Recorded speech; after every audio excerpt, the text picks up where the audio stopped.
10-এর উপরে এবং 70-এর উপরে। তারপরে যেহেতু ভোটের খুব বেশি নাই, রেডিও শুনতে লেক্স কন্ট্রাক্ট চলছিল বলতে মোহন কুমার দাস ম্যাচ করে দিয়েছেন। বল চলে গেছে ডিপ স্কোয়ারের অঞ্চলে, সেই জায়গাতে ইন্ডাস্ট্রি অফ ডে তিনি ফিল্ডিং করে পাঠিয়েছেন একটি। হ্যাঁ অবশ্যই, মানে টিএসসি তে এত সুন্দর আয়োজন, খেলা দেখে অবশ্যই ভালো লাগতেছে। ছাত্র দলের এরকম মানে প্রোগ্রাম কে খুবই মানে ধন্যবাদ জানাই। ইভেন এই খেলাগুলা মানে বড় ম্যাচগুলা এরকম নিয়মিত আয়োজন করুক, সবাইকে খেলা দেখা, সবার সঙ্গে একসঙ্গে খেলা দেখার ব্যবস্থা করে দেখ, এটা আগামীতেও বজায় থাকুক, এটাই চাই।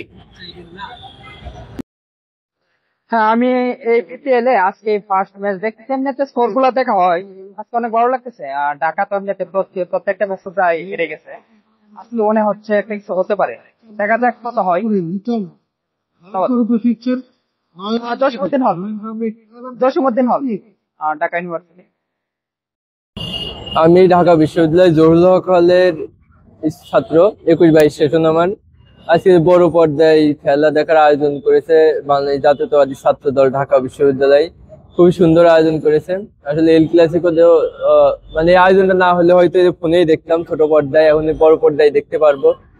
এটা খুবই ভালো একটা উদ্যোগ। অনেক মানুষ হবে হয়তো একটু পরে, যখন এল ক্লাসিকো শুরু হবে তখন এখানে দাঁড়ানোর জায়গা থাকবে না। এর আগেও দেখেছি তো, যাই হোক মজা হবে ইনশাল্লাহ। ধন্যবাদ।